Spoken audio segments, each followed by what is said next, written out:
Oh my God. Army, it's a pleasure to have you. Thanks, man. Thanks for having me on. I've been seeing you Oh, guys doing this and you haven't invited me on yet. So well, you're busy. yeah, I know I'm kind of all over the place. I'm like the Louis Domingue of hockey, of like, I'm like, I'm eating pork and the next thing you know, I'm on a podcast. Like, let's go. Do you think Makes for Sid? good stories, though. Yeah, Do you think? it's good. Do you think is making him eat that pork still? Yeah, probably. They had it as a media meal here the other day too, so it's kind of taken off. It's kind of become a thing. It's a good story though, right? Like, can you imagine? Like, everyone wants to be a hero in the playoffs or have like their like a cool moment. They're like chanting his name. It's like they have T-shirts, pork and broccoli T-shirts. Like this guy's like, that's like playoff hockey does that, right? And the Yeah. guy's 30 years old too, so it's like it's like the dream. It's like the kid dream. Like everyone, there's gonna be kids going, I'm Louis Domingue and street hockey. It's like That's so cool. insane. Yeah, I Mom, heard make me nothing. some spicy pork and broccoli. I heard nothing but good things about him too. So it's kind of cool it happens to a person like that. I know, right? Like his interviews. I've never personally met him. Just and like this is like weird time still, so I stay away from like most of the players. But just the stuff I've seen that he's done, he's pretty authentically him, and like like pretty normal interviews that are he's not like restrained by anything and pretty open and I don't know. It's been cool like watching him kind of take this out of nowhere and coming in an OT and then just like being I pretty could imagine. like talking about like how do you handle the pressure. He's like, I don't know, like I don't know what I'm doing. He's kind of like it's just happening and I'm just doing it. So it's kind of cool to hear that. Like he's not like trying to hide it. He's just like, this is like going to be an awesome ride and just try to play good, Right when he came into, like, obviously the Rangers knew, like, they're like, let's just get the puck at him, like, in Did you the see that? garden. I was like, oh man, like, good for this guy. Like, he like totally like didn't look jittery at all or anything. Oh, As props to you. crazy. Hey, I know, like what a tough time to come in. And like Fox, I remember that too. Like he came in and I was like working the game, I was doing TV here locally in Pittsburgh. So when he came in, I was like, whoa, oh, this isn't good. Like, what the heck's going on? And then it's like, oh my God, what's he thinking? This is going to be crazy. Then Fox gets it on like an offensive zone faceoff and like two times in a row, just like bloop, like dusts one into his bread basket, catches it, no big deal. Then like next faceoff, same thing, comes down the wall and just lasers one in on him. He catches it, like all of a sudden he's in the game. I was like, oh, and that was perfect for him, Yeah. Absolutely Awesome. zero time to waste. Yeah, so we definitely like to let's throw it way back to young Colby Armstrong. The Red Deer days. I definitely I think I met your parents. Great people, and obviously your hockey family with Riles. And I think we'd love to hear, how was Red Deer Rebels experience? Yeah, it was great. Like, first of all, like living in Red Deer, Red Deer, it's not like a big city really. So it was fairly comfortable. And our travel was really good as far as like junior hockey goes, because we were pretty like central to our division. I don't know, for like how bad it could be. So that was like really easy. I think it was one of the best places to play. But man, I went there, like I didn't know what I was doing, like signing up for school. I didn't know anyone. We've all done that through any, junior level of hockey, and getting your books and, trying to figure out new friends, and like the quiet guy for once in the classroom. I was like, like, what the heck am I, So I was like, all that stuff. He's so young though. Like I don't even think I had, when I first went there, I didn't even have my driver's license yet because I hadn't really taken the test yet, I think. So I was always like bumming rides. And then I got my license later on, and my dad bought me a car for like $500. It was like a 1978 Chevy Nova, like this 4-door rust bucket brown. Like it was horrible. I had to put it in neutral at the stop signs or red lights, or else it would stall. And I had to like red, like, then it would turn green. I'm like, it was hilarious, but that was like the best. So like our team was good. We had good players. Brent Sutter had just bought the team too. So my first year there was his first year taking over as everything, like Matt, GM, owner, head coach. He did it all. So to be there with like a guy just recently out of the NHL pretty much, and learn to be like a pro in junior was pretty cool. And then we had good teams. So we won the Memorial Cup, and, we were always like really competitive team and really good. So it was a great experience. It wasn't overwhelming. I wasn't like in Calgary as a junior player. We were like in this little place, and we had good teams. So it was like really exciting in the city too for hockey, for Rebels hockey. Nice. Does anyone stand out to you, kind of helped you along there? Like, did you have any guys that end up going to play, or you said you had good teams, but anyone stick out for you? Yeah, we had like Jim Vandermeer was our captain, and he was an undrafted guy, and he was just like a rock steady, turned into a pretty good offensive junior defenseman, but he was like tough as hell. I was like, well, I was looking at your penalty minutes. Like you racked up quite a few penalty minutes too. So yeah, no, it was mostly from being a rat, like ratting. I got in fights, don't get me wrong. Like I was like fighting for my life most of the time. Like it was crazy, but Jim was awesome. I billeted actually at his, we were kind of at the same billets house to start. So I kind of puppy dogged him around pretty good, and he was great, and drove me everywhere, and like took me under his wing and brought me. And there's like me and Jeff Wojtwitka, another guy that was undrafted too. He was undrafted, and then like 2 years later, he's a first round pick to the Flyers, which is another cool story. But that guy really helped a lot of the young guys. He was easy. He was a good captain. He came from a big family. I think there's like 6 brothers. So he's used to being around, the guys and helping out the little brothers and stuff, I'm sure. So it made it pretty easy for him, I think, nice. to help us out. Cause you don't know what you leave home for the first time, and you're staying at a billet's house, but you got some pretty good freedoms, and like, to make your own decisions. And I made some dumb decisions. Don't get me wrong. We all did, but it helped having like some older guys around that, were really good with us. Kyle Wanvig, Justin Mapletop. We had some good veteran guys. Yeah. And like, obviously like that, I mean, coming into it, that's a hard-nosed league at that time, right? Like it's a pretty tough league, the old WHL back in, what year was this? I guess late 90s? 2000, 2001 type of times. Yeah. So it was just, when I started going to camp, for example, I was playing like preseason games, and we still had like the double warm-ups. So like you have a full ice warm-up for the game, then you have to wait like an hour, and then like the other team warms up and they flood, then you play. So my very first year in the league, they just went to like back to what we know now, where everyone kind of is on the ice together. Warm-ups. they like stayed away from it because it was such a gong show. And I was like, what is this? I was like pretty much coming from like midget AAA / minor hockey into like the Western Hockey League. And it was like, you warm up by yourself. I'm like, why? I was like, I don't know. I'm like 130 pounds.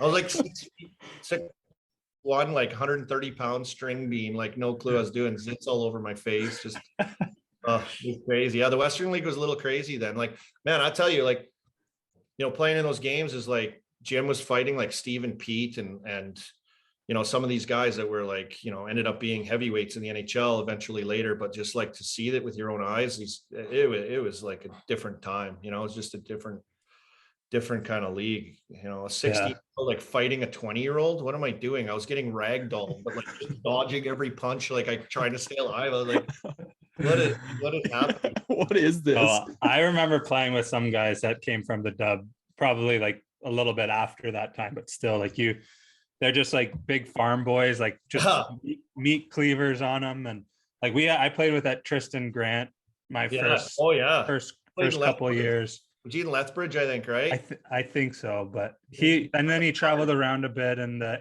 A, and he was just like, he would take on anyone and just no defense and just throw in absolute haymakers. And I mean, I loved having him on our team because he would stick up for all of us. And him and Brennan Evans was another dub guy, another big boy. That putting against him, defense. Yeah. So you like when they're on your team, but when you play against them, you got to keep your head up. You need a Western leaguer on every team. When I see that, I don't know if I believe in the team. You got to have at least one guy, that's what I think. Yeah. And then I can't even remember, who was your team growing up anyways?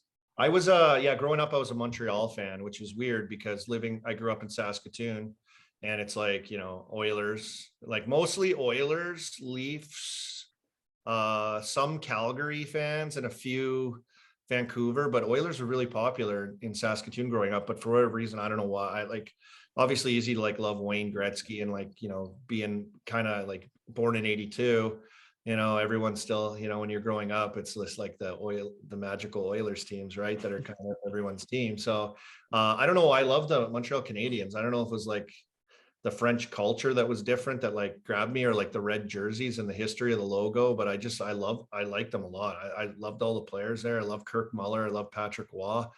It was just like, it seemed so magical, like to see it and to like watch them on TV whenever we didn't get the Leafs games. But You say that with like I don't know, you just weren't a Leafs just fan at all. disgust.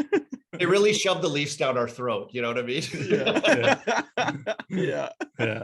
But it And was, so- I just loved it. And in 93, they won the cup, right? The Habs won. And I felt like I was all by myself as like a Habs fan. And my dad would always make fun of me and stuff. And when they won in 93, I was like the king. I was like, 11, it was like perfect, right? I was like 11 years old, like the perfect, like hockey nerd, like loving hockey so much. And my team won. So I was like the king. I was so happy as a kid. It was like the greatest time of my life. That's awesome. And then, I mean, heading into your NHL draft, like I think we always enjoy kind of talking through that day, just because, I mean, I'm not saying you're old, Army, but you know, that's a long time ago. And so like 01, like talk us through, you know, that day. Did you know where you're going? Like, how did that go?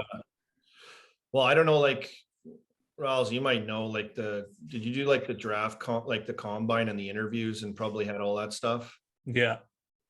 So that was like the first thing I kind of ever did. I played in the prospects game, which was cool, but that's just like a one-off. But then going to like Toronto to have to do like the workouts and like do like all the interviews with all the teams. And like, I was kind of like on like the hockey news, you know, it was like pre-internet. Yeah, I am old. Yeah, like it's like they have like the rankings and you can kind of see like where they have you, and it's, I don't know, you kind of look at it and you're like, okay, you're unsure though. But then I had to go for the meetings and like the central scouting testing and all that stuff. And I met with like literally every team in like the first week and a half. Like I didn't even eat lunch one day. They just like banging me in I was just going into rooms like, here's the next team. Here's the next team. It was crazy. So it was like a blur of craziness.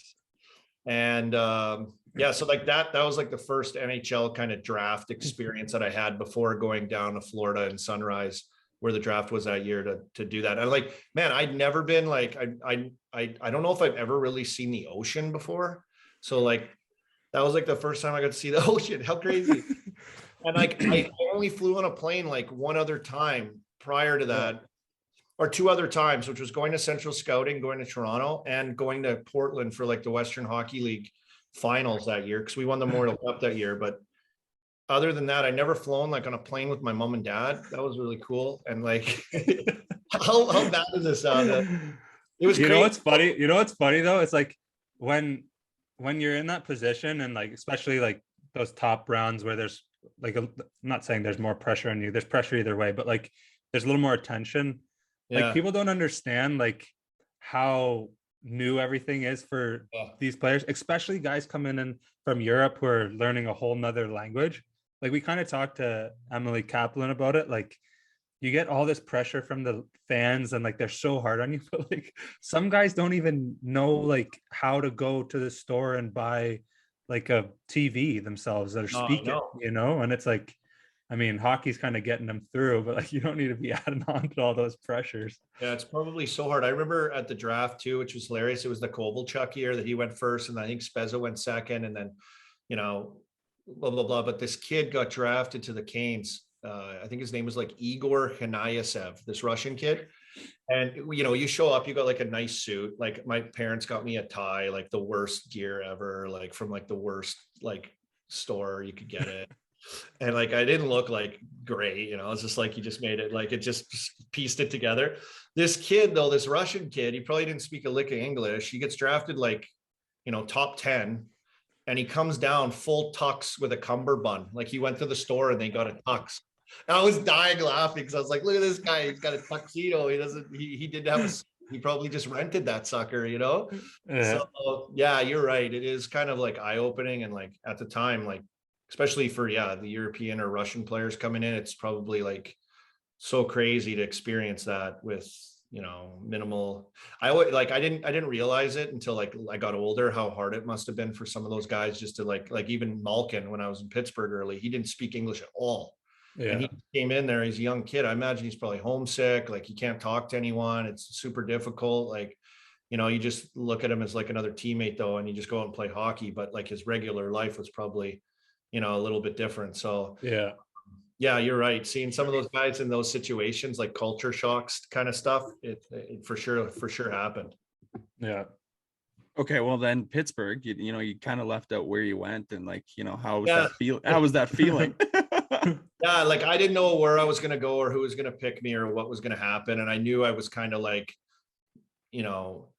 late mid to like late first round, and so I was just kind of like waiting around. And a few interviews stood out to me, like Arizona was one that stood out to me, or Phoenix at the time, because the day before the draft, they did like a second interview with me. So I came there and I did an interview with them, and they were like at this beautiful like beachfront hotel in Florida.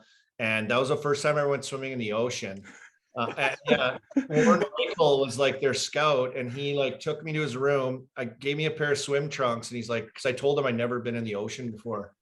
And he's like, here you go, man. I put on his trunks. I was like skinny rail, I'd like fold over the thing. And him and I wheeled down to the water and we went for a swim in the ocean. It was sick. I was like, this is awesome. So I was like, I think those guys kind of liked me. That was like my initial thing. And them, and like, I don't know, I had a good interview with the Oilers, which was really, really cool too. Like you go in there, it's like they had like 15 dudes in there. It was crazy. Like all the names from like that, so it was like kind of pretty intimidating, but I had like a fun, good, loose interview in there, and I don't know what they were going on, but they took Ales Hemsky. He was a pretty damn good player. They got him. Yeah. So I was like, did you ever have a meeting with, there was one that I remember, I mean, it could be different obviously, but they had a girl in there that was like, she was a very good looking girl, and she like was wearing tight clothing, and they were definitely trying to like play with your head, because like they would ask you a question and then she would ask a question and they would ask, and it was almost like overwhelming. I remember I don't remember what team it was. I wish I should remember, but I just remember all the guys talking about that one. Like it was like they came out so stressed, like so sweaty. And well, and I do remember my Pittsburgh one. I don't remember if I had one like that, but when I went in for the Pittsburgh one, it was Eddie Johnston, who's like one of my favorite guys in hockey here in Pittsburgh. He's still kicking around here. I actually sit with him in the press box for most of the games now. Like just an unbelievable ex-player, ex-GM, drafted Mario, but he was in there with Ryan Malone's dad, who I ended up playing with, Greg Malone, who was their head scout. I remember I came in and it was like later on in the day when I came on their schedule, and I came to their room, and they're like, I had this like brutal suit, like kind of combination, like pant jacket thing. Brent Sutter bought them for our whole team. So our whole team had like matching like suits. So it's the only suit I had at the time. So I wore it because my agent's like, wear a suit, it looks good. I'm like, okay. So I wheel into the room. They're like, hey, take off your jacket, stay a while. And I'm like, no, I'm good. And they're like, come on, just relax. And I'm like, no. And then they helped me get my jacket off, and my back was just soaked. And I was like, oh my God. They're all like, they're like, geez, relax, man. I'm like soaking wet in sweat. I was like, this is embarrassing as hell. So I do remember that interview, and they ended up taking me, 21st overall. Not a big deal.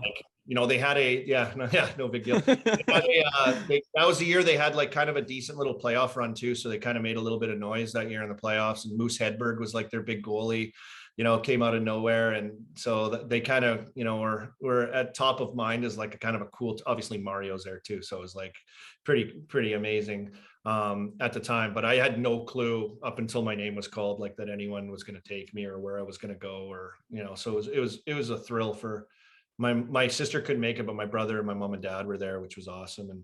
And then like other families from like around our neck of the woods, and guys that I got played junior with were there with their families. So we hit up the beach later on after that. All together, and like, just addicted to the water. It's hilarious.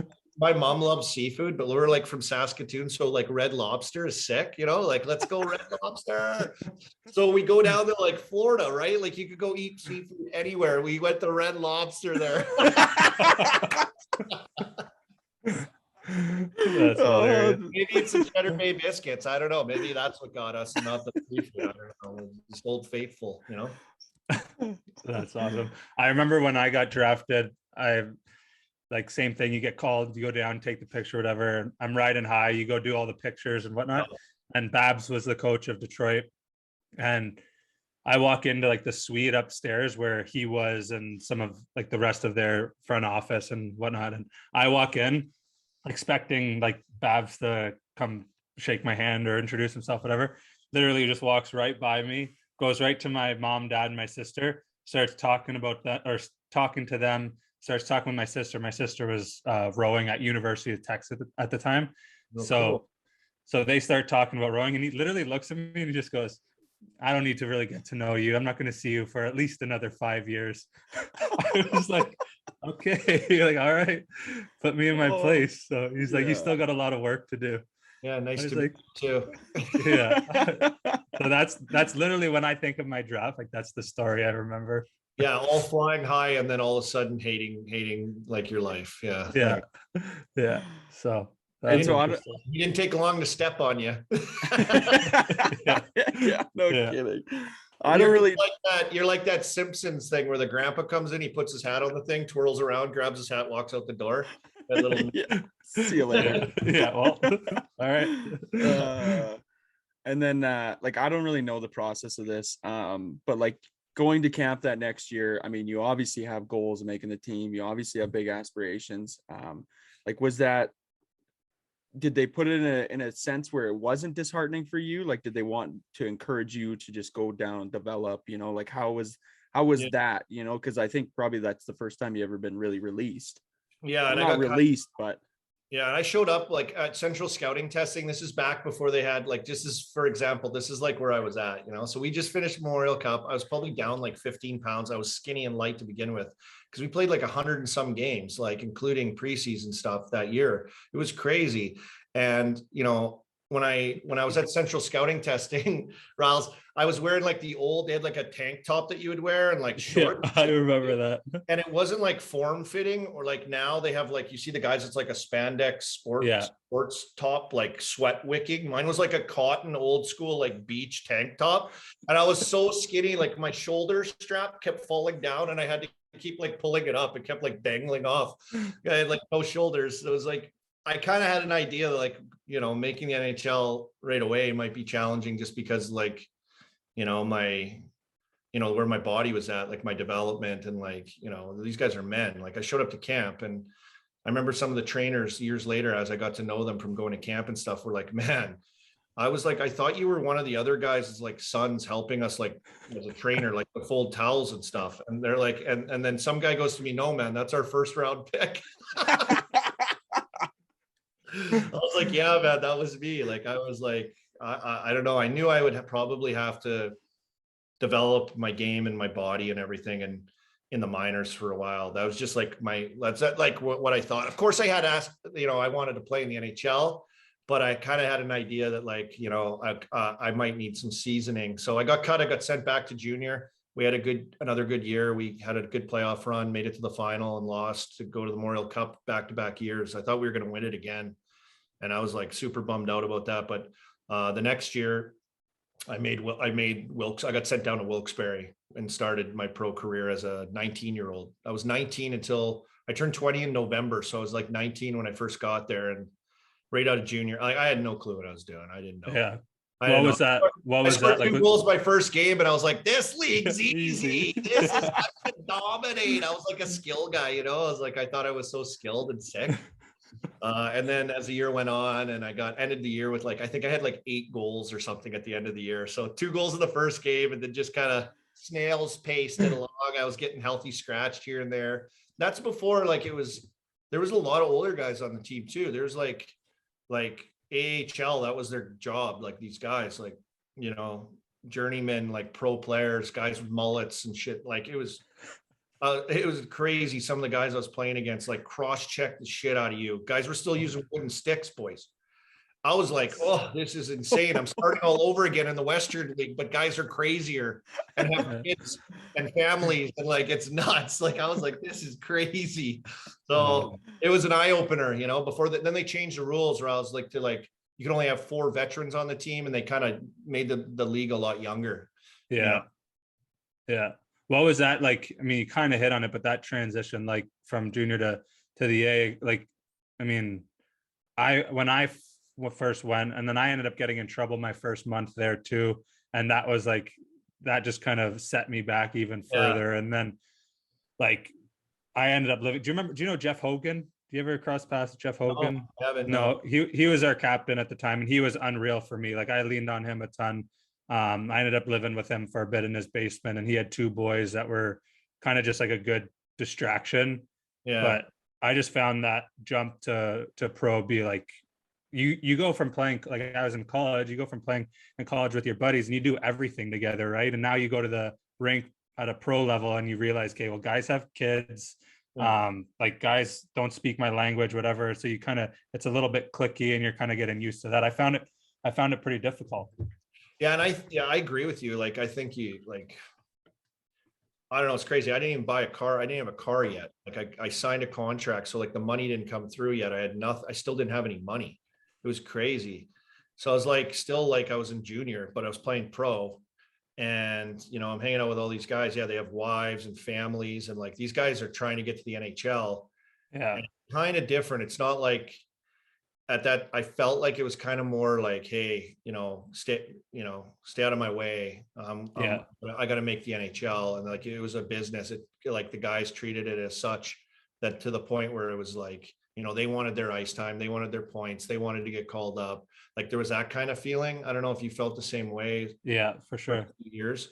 Yeah. So that was like, difference. I was an idiot though. Like I was a total idiot, man. I was like, got there. I didn't know any better. I was young. I didn't know like the rules kind of. I was just kind of bopping around like free, didn't know like what I was doing. Guys are looking at me like, what the hell is this guy doing? I'm like, I don't know what I'm doing. Like for example, like my very first optional skate in the American League, I was like, oh, sweet. Like open ice, just go on for a twirl whenever you want. So guys are out there like optional skate 10:30, let's say. So I'm like, okay, sweet. So it's like 10:45. I'm like getting my underwear on, and guys are going on the ice for like on time, like you're supposed to do. But no one told me this. So I'm like the idiot, and I'm like doing my sock tape, like it's like almost 11 o'clock. Our captain comes in, he goes, Army, what the hell are you doing? I go, I'll just get my gear on and go out for an option, And he's like, it starts at 10:30, bud. I'm like, oh, I had no clue. I'm like a rookie though, you don't get to take an optional. Yeah. Like, where is this kid? They came to check on me and here I am. I was getting out there, but I thought you could just go out there whenever you wanted and shoot some pucks around. I'd never heard an optional. I don't know what it was. So it took there was many other things that you had to, figure out and learn. Off ice stuff too. Like, you're young, you don't know what you're doing. You're an idiot, so, mistakes were made. Yeah, you have to go through them though in order to learn, right? And then in order to, like, I'm sure your captain at the time when he was coming into the league probably was doing the same bonehead things, and then now he's able to feed that information on down to a guy like you coming in, Yeah, and then I was his roommate too on our first road trip also. So yeah, he kind of had me going, trying to figure it out, like how everything kind of works. I remember I went on our first road trip. And it was like just an in and out kind of road trip. And guys have guys are professionals. They have like nice bags and backpacks and cool ass duffel bags. I had like a grocery bag, like a plastic grocery bag. I wheel on, they're like, what is that? I'm like, oh, it's just my bag for the road. Toothpaste, ho hum, I got everything in here. I didn't know. I got fined because my bag was so shitty. You got like the stick with the red bag tied on. Pretty much. I got fined though because my bag was crappy. They said my bag wasn't pro bag. Like I had a bad bag, Like I was like, yeah, like I didn't know there was a rule for like bringing bags on the road. I didn't know. I was just trying to make it work, That's hilarious. I was living at a Holiday Inn still too. Like I wasn't even at a place. I was at a Holiday Inn. Like you open your door and you're outside. You know, one of those ones. Yeah. The old motels. Yeah, the motel. I was in a motel. I don't know what I'm doing. But like even I mean, obviously you said mistakes were made, you know, you had some fun, you tried new things, but even like mentally, do you think you would be at the same place in your hockey career if you instantly went to the NHL? Like obviously, I mean, there's guys in the NHL who kind of will, you know, take you under your wing, but do you think those 4 years in the American League were honestly a good way for you to develop and mature a little? Oh yeah, big time. Big time. Like become a better player for sure. One, like, you know, my board play as a winger, like I was nowhere near knowing what I know now. Like looking back at my career now, I think it was like 3.5 years in the minors was like, because you're always in a big rush, you know, and like at the time you're like, hey, I can play, I want to play. And like you have a good preseason, you like, you know, you play like 5 preseason games. The one year I had 4 goals and like a few assists. I was like, damn, I'm like doing good. And then I got cut. I cleared waivers. And like, of course, I'm like, I'm going to the KHL. That's it. I'm done. Probably no one wants me. No one picked me up. I'm like, this is it. And I'll still be young, but like you're kind of in a rush. But looking back on it in my career now, like if I think I needed like that time in the minors to like figure my game out and, you know, figure the day to day out and figure out how to like play the demands of pro hockey and, you know, being like on every night and, you know, all the consistency stuff that you have to work on. So Yeah. it was different there. Like you had to do that then. Not really many guys played at 18 like they do now. Like there's so many young players now. They're so much more prepared and ready, and it's just Yeah. different. So yeah, I it was. think It was. I think you get to from going and playing a little bit in the minor. Like I played a year and a half, but you also like understand that it's like, I don't want to be like rude in saying this, but it's not like all about you. Like as a first rounder going in there, like obviously there's high expectations and stuff, but like I feel like sometimes guys struggle with coming into the NHL right away. And sorry, construction outside.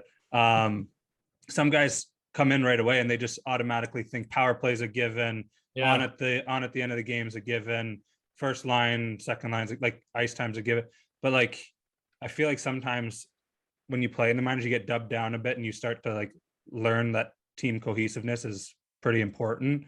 Yeah. So you just see it sometimes right now. Sometimes guys need a little bit of an attitude check when they come in at Yeah. that age. You know, they're so skilled, they're so good, but they don't get a pass up from their D-man and they do the shoulder shrug or they do like the stick slam and come to the bench. That's happening more and more since like I'm getting older. I'm seeing it more and more and it's frustrating. Oh yeah. Yeah. Like I know for sure, like you have your own thoughts of what you are in your own head and what you want to be. And they probably look at you and have you mapped out already on a whiteboard with like a magnet and your name is on a chart somewhere. And you think you're like this guy, your first round pick, you might be top 6 winger or something or fit in. And they have you like pigeonhole pegged as watching you play that you'd be a good third line winger or like a penalty kill guy, and they can slowly start to work you into it. And you're like, your PP time start, you know, not getting any, but you're getting more PK, and you're like, what the hell's going on? What are they doing to me? Like, I don't know what they're doing to me. And you can't see it because you're like, I'm not this guy. But then you learn to like, I think the good thing about the minors is like you learn to become a player of many skills, because you have time to try different things and the coaches have time to like see you at doing different things at like not such a pressure packed or serious level. And then all of a sudden you become a more well-rounded player. I think like I could play first line for maybe like a week before I tailed off, maybe, let's say. And then they could put me on third line, I could check. Then I could play fourth line maybe, and then they could pump me up to second line. I could play left wing too. And that was just because I did all of it in the minors. For sure. Everything. So I found a way to like make myself useful through a lineup too because of that, you know? Yeah.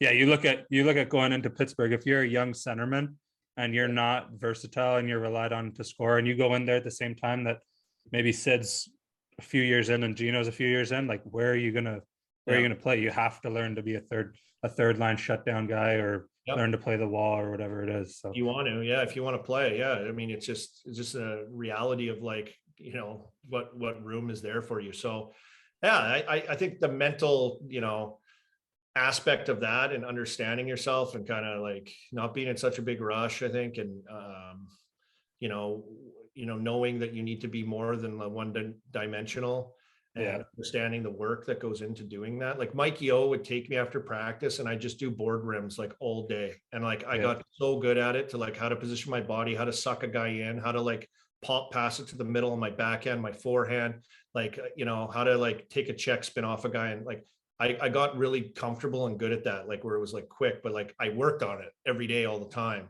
And, if I was in the NHL, I'd be turning pucks over like a maniac or, something. But I was able to get to a point where I was like good at it. I was reliable. They could trust me. Like, it was like, it didn't just happen. So I look back on it now and I'm like, I needed that. I'm glad I do it. Now I rip on guys like Sid. I'm like, oh yeah, you never even played in the minors, bud. Like, how soft are you? Like, come on. You got everything given to you, like I was like, oh, here we go again. I still give it to him about that. And then I mean, he's the best. We could talk. I actually next, like, did you know about Sid? I mean, coming in or playing Wilkes-Barre and then obviously joining the team. Like, you heard about him, but like I heard about him. Joining the likes of them, like even Sid and Recchi and Gonchar and Lemieux, like how was that? Yeah, I was like a Habs fan as a kid, right? So I got there like Lyle Odeline, Mark Recchi, John Leclerc, Jocelyn Thibault was the goalie there too. I was like, oh my God, these are like all the Montreal guys I love.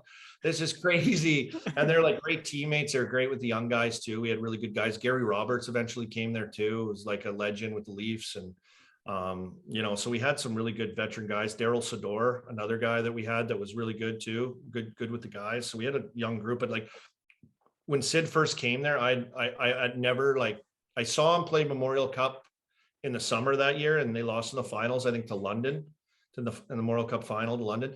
And like, he was really good, but like, this is like the NHL. Like I'll never forget the first time I saw him. I was at training camp and I was standing like at the old Mellon Arena down on the one side where their dressing room is. He was on the session before me and I was watching him practice. I was like, oh my God. I was like, what is this guy? This guy is how did he know how to do that? He's doing it against NHL defensemen, like dominating them. Like, he's so fast. He was seeing the ice. Like, he's like a wizard. He had like special powers. I was like, it's insane. Like when you see him though, it's like insane. Like his stick's perfect. Like his legs, like wide base, like little kind of bow legs. Like everything about him is like made perfectly to be a hockey player. The stick's like his stick in his hands with his body is like perfect. I don't know. It's the weirdest thing to watch him. I'm like this gangly. I'm like the guy outside of a tire store, like the inflatable. Like, how's this guy so dialed in? What planet is he from? So, yeah, that was the first time I saw him, and I think a lot of guys around that time that were there have like the same story when they first saw him. Was like he took to that session, and we were all watching him, going, "Holy crap!"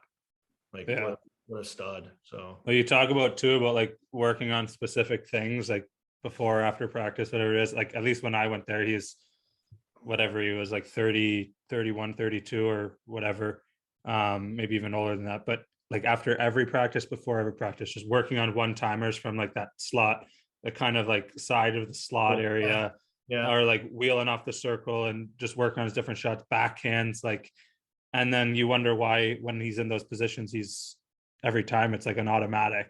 Like it's just so dialed in. Lots of people, but we're lucky because we got to see him in practice do it, and like we got to see him work on all that stuff. Like he works on all that stuff. Like he used to take guys and be like, we just be dinking around, like flipping pucks around the net, and he'd be banging them out of the air. Like, he'd flip it at him, he'd hit it with his glove, and then whack it in with a stick. Like, I don't know how, like, it's so easy for him, it seems. I don't know. He just like the littlest minute like stuff that you think you're screwing around, he like can do it in a game. It's crazy. You watch him do it. Like, remember a few years ago, you might have been here, I don't know, when he like tipped it out of the air against like Carey Price, like bing, did it twice.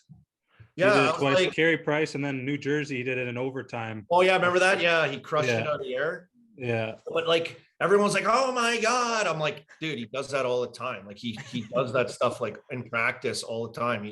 He like gets guys to flip pucks at him and he smacks it out of the air. It's like nothing. Yeah. It's like something that he just does. But yeah, he sets like He's the one guy I played with from 18, came in there, kind of sort of felt it out, but not really. Like he was on a mission to like, Yeah.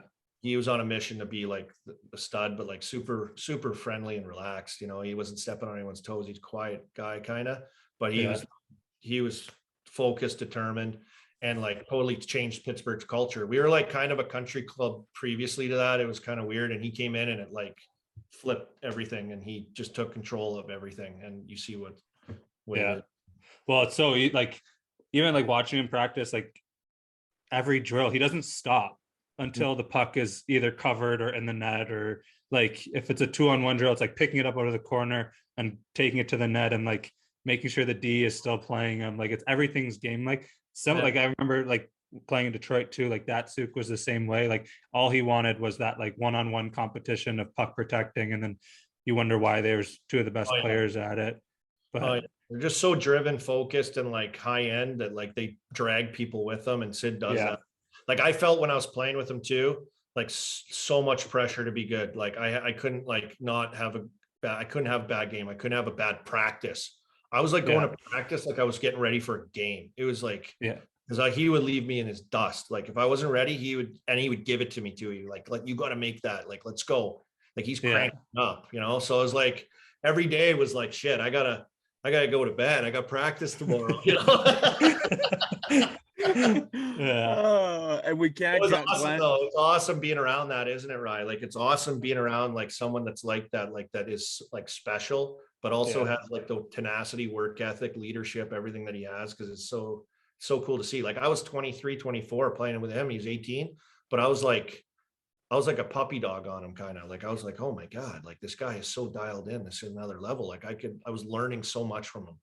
Yeah, I got one quick story. So I sat beside him, and you know how like superstitious he is and how dialed in he is with like the things that he does and on the game clock and everything. And so he would do that, and I'm the least superstitious person. I'm just like go with the flow. Like some days I'll do this, some days I'll do that. Like doesn't really matter to me.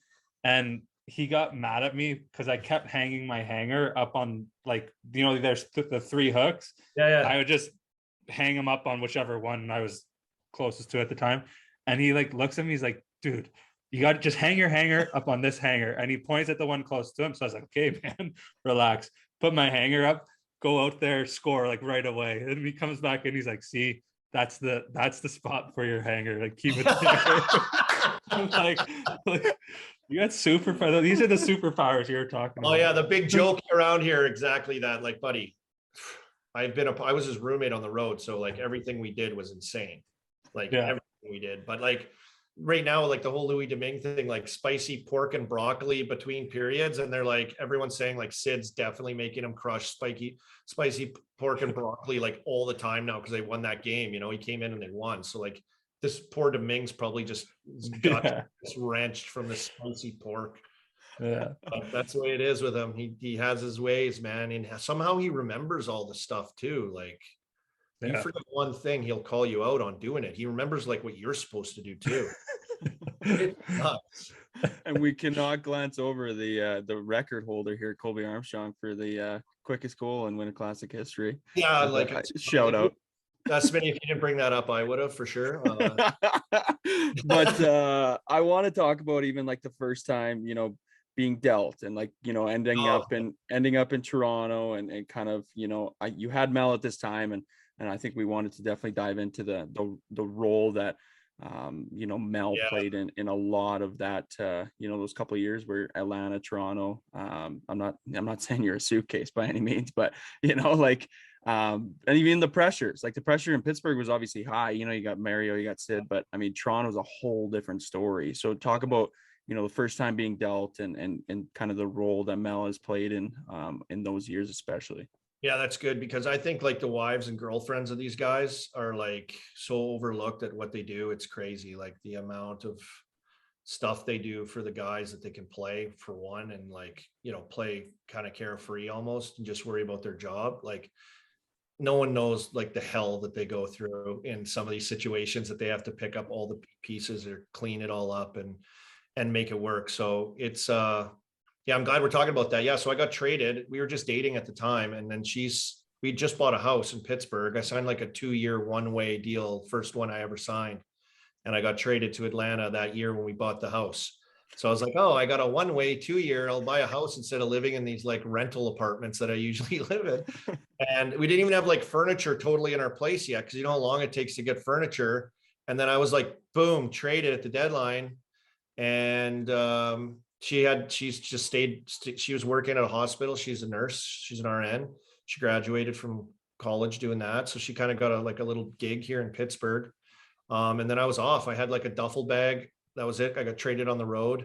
And I couldn't get anything else until like 3 weeks later. We came back to play the Penguins, and they let me go gather some of my stuff at my house and get some clothing and different things.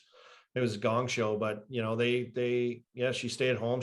They take care of everything. And then, you know, the same thing signing in Toronto, and we have, you know, all our furniture now that we moved to Atlanta, and our rental for 3 years, and, you know, then signing as a free agent. When I went to Atlanta, it was not by choice. Obviously I got traded, but I ended up like getting married there. I had 2 kids born in the hospitals there, and it wasn't a great hockey town. So I was kind of like thirsty to go to like somewhere like where it was like the pressure cooker was cool. I wanted to be like around that, just because you kind of miss it. You kind of miss like where people care so much, you know, playing in Atlanta, small fan base. And so I kind of asked for that, you know, I wanted to be in there. It was cool, but yeah. And then Mel, like handling it, like she did everything, like storage places, cleaning up everything, setting up, ordering, like, you know, like appointments, or like it was, and now we have kids too. So it was just crazy. And yeah. And even like, for example, like I saw Nathan Beaulieu the other day here, who got traded at the deadline from Winnipeg. I think his wife's pregnant. She was in Winnipeg still. He's traded here. He's injured. He's just like trying to work his way back in the lineup. And like, she's trying to clean up everything in Winnipeg to get him out of there, to get there. She's pregnant. She's doing everything. And he's here, like, you know, just skating and doing his thing, probably like worried about her. And then they get him here. I saw he went to go to a hotel, to another hotel, then get a place to stay at, like a rental place. But it's like the season's like going into the playoffs. It's like, you know, and she picked up all the pieces, their dog, like everything, and got it all done. And so he could just, you know, come here and play, do his job. So there's a lot on their plates, right? Like, you know, you see them like how strong they are, how like amazing they are, how they just get stuff done. Like they're so independent and strong in that way, you know, and new faces, new wives and girlfriends coming in every year. And it's just so easy. Like they're so used to that. I think it's such a good life skill that they have from our lives, you know. For sure. Though the whole, like the kids thing, like that, when I think now I'm starting to sort of see it the most, because we have a 4-month-old. So now, like, since we're back home and season's done, like I'm seeing what the day-to-day grind is of handling, and we just have the one.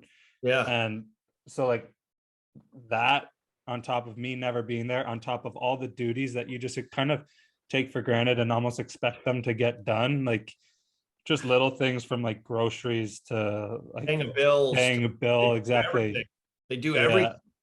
So, you know, it's been eye-opening. Like I have a hard time like just staying awake through the day, like just by myself. And like now you throw like a kid that you got to watch all the time, and like all this other stuff. And like, I'm just, it's shocking, but they definitely help you play a better game. Like when they're holding it down, you just don't have to think. It's crazy. But behind every player is a great wife, like strong as shit, the strongest like people you've ever seen. The girlfriend's strong as hell. Put them in any situation, they can thrive.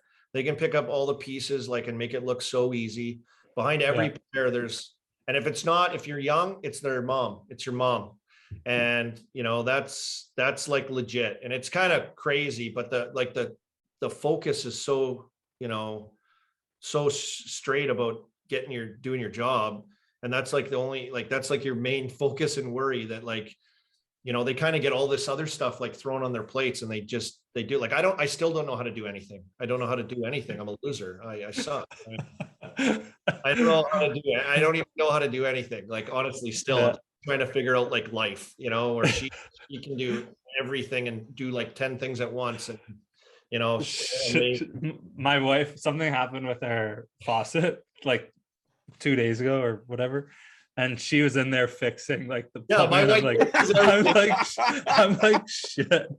I'm not even gonna go say anything because like there's no chance I would even know where to start. Like, I'm so unhelpful. I'm the worst person ever. Like I can't do anything. She has to do like she's like hammering and building stuff, and I'm like, you need a hand. She just does it. I don't know. I don't know what I'm doing. So I'm a little. So we had our baby December 29th, and so I got sent down to Charlotte for like 4 games, just kind of randomly, and it surprised us a little. And that was early December.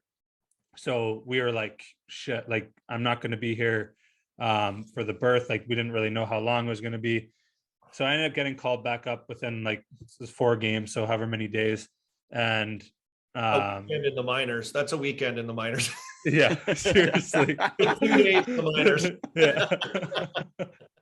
So I get called back up and I play like 5 games maybe, and that leads me to like December 10th, I think it was. And then I get COVID. So then we're at home, luckily. So I get COVID. I have to go quarantine 10 days in a hotel room across the street from our apartment. So during that time, we were supposed to do that membrane sweep to trigger the pregnancy. So obviously we had to cancel that because I wouldn't have been able to go. So my 10 days finishes and I get out. We're all good. There's no scares or anything. My last day, my wife texts me, goes, I can't smell anything. I think I might have COVID. So she gets COVID. And now we're going 5 days till our due date. Wow. So the CDC ends up taking the 5 days or 10 days to the 5 days. So she gets let out right after we had the baby, December 29th. And it was just like it was, talk about the stress. And like, she didn't bat an eye. Yeah, I know. I mean, obviously she was stressed, but like, she didn't bat an eye. The baby just held on and we had everything was good. But ladies, they can roll with it, man. They're tough as hell. Like I mean, last year in hockey, guys, like I signed a contract to go to Sweden, like while my second kid was being born.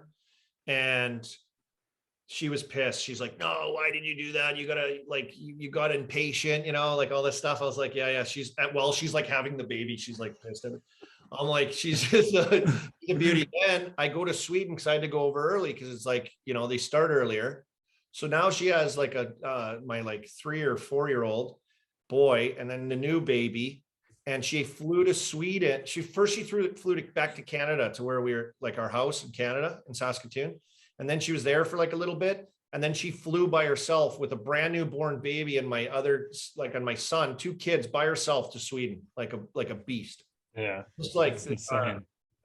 I've got, after getting to know Mel, I honestly, it's mind blowing. Like, it's just like, it's literal beast mode at all times. Like, and the shit she does, like, I mean, I'd love to know, like, even from your perspective, because I mean, you know, as you're playing, it's more about you and, you know, where you're going, where you're playing, but after obviously you're still involved in the game, but just like to see how much she's done, you know, like with foundations, with the mental health side of things, like, I mean, it's got to be pretty fulfilling to watch her now, you know, dive into this journey of her own. Yeah, no, I'm proud of her. Like she has a nursing degree and she did it for like a little bit and then has completely, like, she would have been a great nurse because she's so like caring and attentive and, you know, she's a great mom. She's an awesome wife. She's got like time for everybody. She remembers everybody. She's so thoughtful too, which I'm like amazed at. But yeah, going into the like nonprofit space and mental health and, you know, some of the relationship and people she's met, like she like runs a show in Pittsburgh here. It's crazy how many people she knows and she's so friendly with everybody. She just has like a real talent and like an ease about her with people. And yeah, I'm really proud of her. She's doing some really great work and, you know, a lot of different projects that are helping people like crazy and partnering with different, you know, big things. I know Smitty, you've done some different things with her and, you know, the groups that she's worked with and different things. So it's been, yeah, it's been I'm pretty in awe and amazed with a lot of the stuff that she's able to do while being, you know, a mother of 4 and married to a complete moron like me. Oh, that's funny. Okay, so I couldn't say it any better than that, boys. Yeah. Realistically, she's raising 5 kids. So, I mean, you've gotten to know so many guys in the game. I mean, even the slow pitch tournament you do in Kelowna, you know, we gotta see you there. You know, meet Shea Weber and Carey Price, and I'd love to know, like, from your perspective, you know, seeing Carey Price and kind of this last little journey he's been on with his, you know, mental and emotional health. Obviously it's got to be tough to hear, just because you grew up in such a, you know, rough and tough, you know, just go. But I mean, how is it now with your perspective, seeing these guys that, you know, you grew up playing against, or not grew up, you know, you played against in the league, and I've got to know, like, you know, now have to really just take the time for themselves. You know, how has that been on your perspective? Yeah, I mean, I don't know, like Carey's full. I haven't talked to him since like Yeah. any of the stuff, and like seeing him come back. Obviously, I I sent him a text and just said good to see him back, you know, and like, you know, looking happy and you know, where he's supposed to be, kind of, and feeling good about it. And obviously, I played with him for that half shortened season in Montreal, and you know, he's the face of the franchise. He's the man. He's like in a pressure cooker and has tons, like being a goalie is like hard as it is, you know, and never mind being like that kind of goalie. Never mind that he's like Canada's goalie too, right? So there's like, you know, there's so much expectation that comes with him, and he kind of looked like he was handling it, like he handles it good, you know, like he's like got the perfect demeanor. He's relaxed, he's like poised, he's calm, he like works the music in the room. I never seen a goalie do that. I was always amazed. I was like, damn, this guy's not freaking out in the corner with a towel over his head like all the other goalies I know. No, this guy's like DJ. He's like, we're good, boys. Yeah, he'd shut the tunes off, just chill, put on his stuff. I'm like, what a beauty.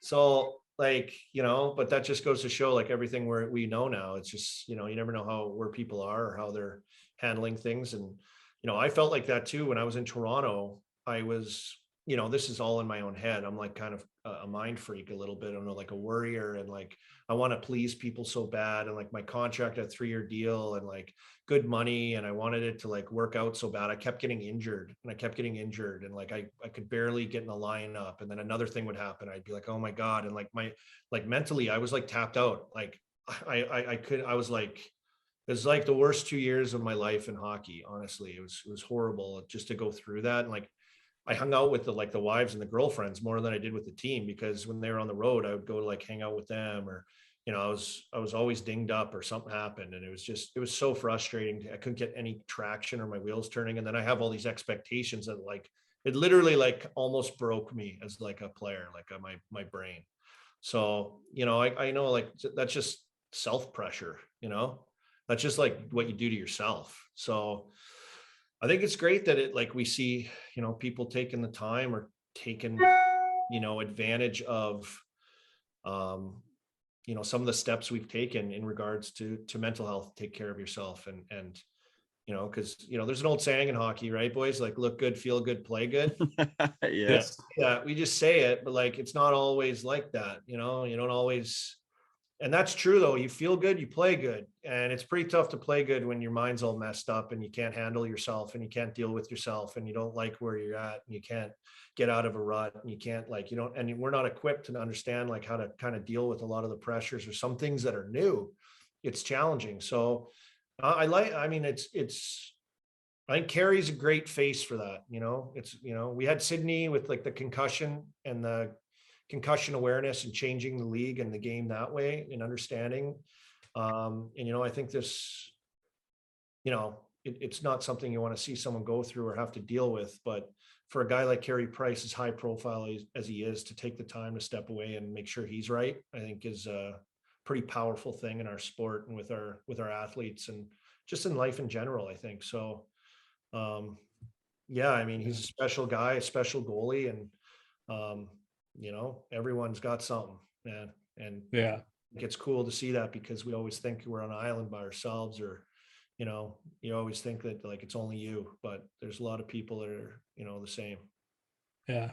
Especially with like where the world's going, with like how easy it is to just comment on things, and Oh, like I hate it. like it's so, I don't know how that would ever change. I was talking with my old man about it this morning, about like, I don't know if you saw in the Suns game last night when Chris Paul's mom and wife, someone put their hands on them after the game. I don't know what happened, and he said something, then he tweeted something about like, us players can't can't yell at a fan sitting courtside or can't do whatever, but someone in the crowd is allowed to put hands on my family, like what's going on. And but then you were like, I made the mistake of reading the comments, and like their comments like, well, if you loved your family, you'd put them in a luxury suite, or if you're so worried about your family, and like this, I get so like I get so rattled about that stuff, because I'm like, why should they have to worry about going to a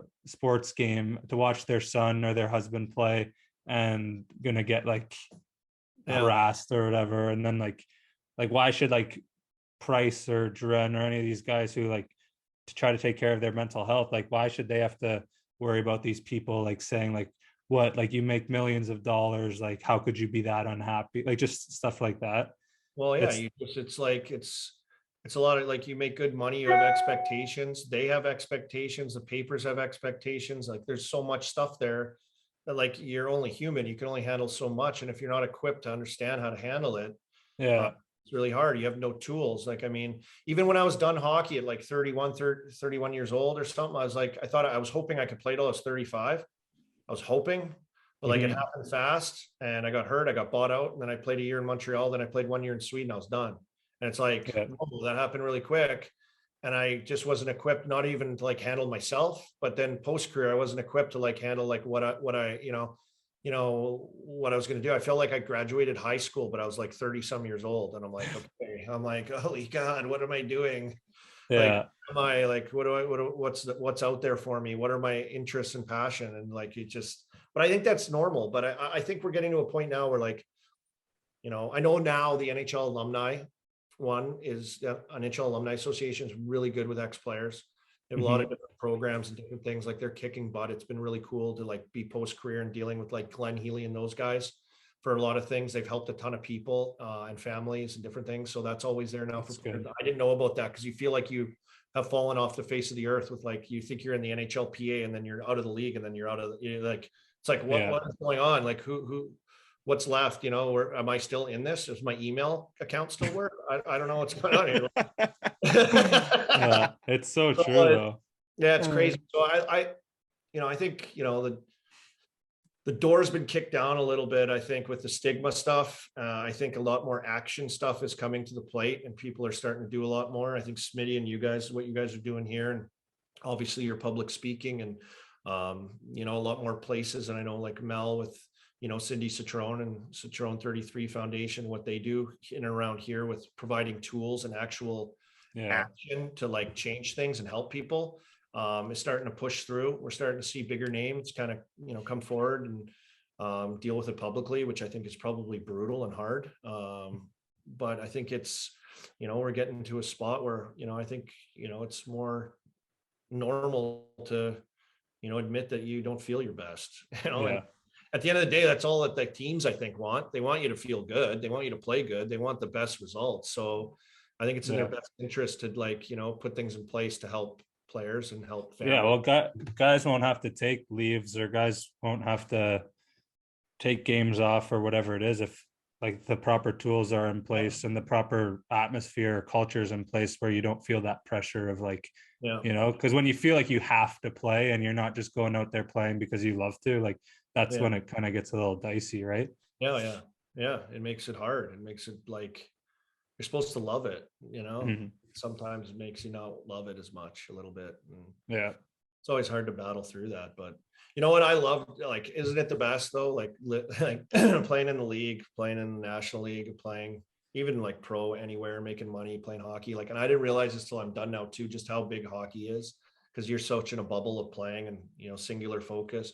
Like, parking attendants, ushers at the rink, like, concession stand, like in restaurants, ticket sales. Like there's so many jobs and stuff inside of this great game, like that helps so many people and families and everything. It's just been amazing for me to still be in hockey, like in another way. So the game's great. Could it be better? Sure. Like, can we make it a little better? Sure, probably. But I think we're getting Yeah, and I think, obviously Shamzai, Camo, and everybody else that you've, been so amazing to has experienced that firsthand, just that hockey community and just the way that, you guys rallied around us. I'm actually just going to ask a a question that just came to mind. You hear the accent, being a Saskatchewan kid. I don't think I've ever really asked you this, but I mean, was that a fight or flight moment for you where you were like, okay, I want to do something. I know I got to do something. Cause I know for me, like even you bringing us down for the Stanley Cup finals, like that was my first time where I felt like I could just escape everything, where I could actually just get out and somewhat enjoy the world again. And I think, I can't say how many thanks I can say to you and Mal. I mean, I wish I could. Honestly, I'm internally grateful for you guys. So just, trust me, like that's I have so much love for you guys, but I would love to know, like, obviously, was that just a moment where it was like, okay, like, what do we do? How can we help? Yeah, it was, man. Like I remember I was on the air. I was doing a Penguins game that night. My mom called me and told me about it, and she was crying. It was like, because it's like we like that was her biggest fear, and it came to reality with your team, like this, like this crash. So when it happened the next day, I remember I called Kelly Chase, who he's from Saskatchewan, and I was like, dude, what are we gonna do for these people, these families? Like this is horrible. Like staying in hospitals, and like as the news starts to trickle in, I'm like, what could we do to help? Like this is Saskatchewan, man. Like this is like where we're from. Like Humboldt's like an hour down the road from Saskatoon. It's like, we got to do something. Like these are our people. This is our family. And I mean, Kelly Chase, amazing. He got together like a bunch of people, and I was unsure, like, if is it too soon? Is it weird? We did that big concert for the families and stuff and raised a bunch of money initially right out of the gates for a lot of people. Like, Straznitsky's family stayed at my mom and dad's place for a while. Well, they were there for a long time, trying to get him back home out of the hospital and, dealing with the tragedy and, everything. It's crazy. Plus under huge media scrutiny as well. And, it was just like it was nuts. But like I wanted to, like, you want to know what you could do. And, my whole thought with, like, having you guys and meeting you guys at that event, and a lot of the guys, I don't think I met you initially. You're still pretty banged up, and I met some of your, teammates and stuff. And Mel and I just got the idea. I'm like, man, we should invite them down, because you guys are just like, you guys were just needed to like get away from that area maybe. And it was just a circus a little bit too. And obviously dealing with, tragedy is hard, but I don't know if it was like too soon or what it was, but I just threw it out there. And yeah, that's kind of like what our head was at. It was like, let's just like, Yeah, because I remember I think you brought let- Chubs and Camo down to Pittsburgh first, and yeah, then I remember the Stanley Cup final, and you presented the idea to me, and I'm like instantly, I'm like, I'm fine, like I'm going, like no matter what. And this is at a point where my mom was still like hovering over me, and I couldn't even barely move my left arm, and she's like, whoa, whoa, whoa, whoa, okay, no, whoa, like you're going to where with who? yeah, I know. Like, Yeah, who's the psycho you're going to hang out with? Yeah. So yeah, it was, and I knew you like the Pens, you're a big Sid guy. So it was like, it would have been nice, but we eventually got you down later, man. It was great. Yeah. I And can't I wait love to be staying in back. touch with you guys. I love hearing about you guys. I love seeing how good you're doing. And yeah, we had the Boulay family down here. They're doing some stuff with organ donation awareness and pediatric organ donation awareness at the hospital here. And so I got to meet the family of Logan and the Boulay effect, and hear his story, and hear his dad tell me what kind of rugby player Logan was, and player also. And it's good to hear that. It's hear their stories, and because I think we're all pretty similar. I think we had the same dreams and did the same life story and tried to chase the same thing. And so it hits home. It hits home, and it's bigger than anything else. So you want to do the best you can and pick people up and help people. And even just to get out of there and hang out, we didn't have to talk about anything, we didn't have to do anything, just go to a game and just like be a normal 19-year-old. And I don't know, I thought that would be kind of refreshing. And Yeah, and I mean, it's crazy to think back that we met Mike Bossy that night. Obviously, rest in peace. But remember that? Yeah, that's the first walking time out I of the met rink. Mike Bossy also at the we were at the Caps Golden Knights game when the Caps won the cup, and we were walking back out of the concourse, and there's Mike Bossy. Yeah, rest in peace, Mike Bossy. He was awesome. Hey, he was so nice. Oh, he's great. Yeah, it took the time, and it was well, yeah, I mean, from the bottom of my heart, I mean, I can't thank you guys enough, and I appreciate you guys, and I know Kat and I are looking forward to getting out there again. But last one for me, I mean, color commentary, like how's Well, how's boys, this? I got some news, boys. I don't know, like our radio play-by-play guy and our Josh Getzoff and our color guy, long time, that the old 2-9er, they came down with COVID yesterday.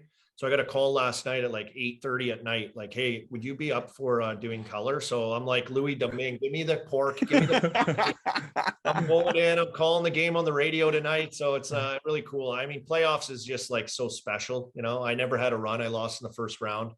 The 2 times that I did make the playoffs in my career. It's so hard to do. And so like, it's been awesome being back in Pittsburgh and doing this post career, and being around the Penguins have been so good to my family and myself. And being able to be around, back to the first time I moved back here to start, I was like doing little like pregame radio things, not even like every game. And it was like back-to-back Stanley Cups. They put me in the parade. I was like with like the other media guys. I was like, what am I doing here? This is embarrassing. I was embarrassed. I was like, what am I doing here? I have no business sitting here. But they flew me out. I never saw Stanley Cup presented before or anything with my own eyes.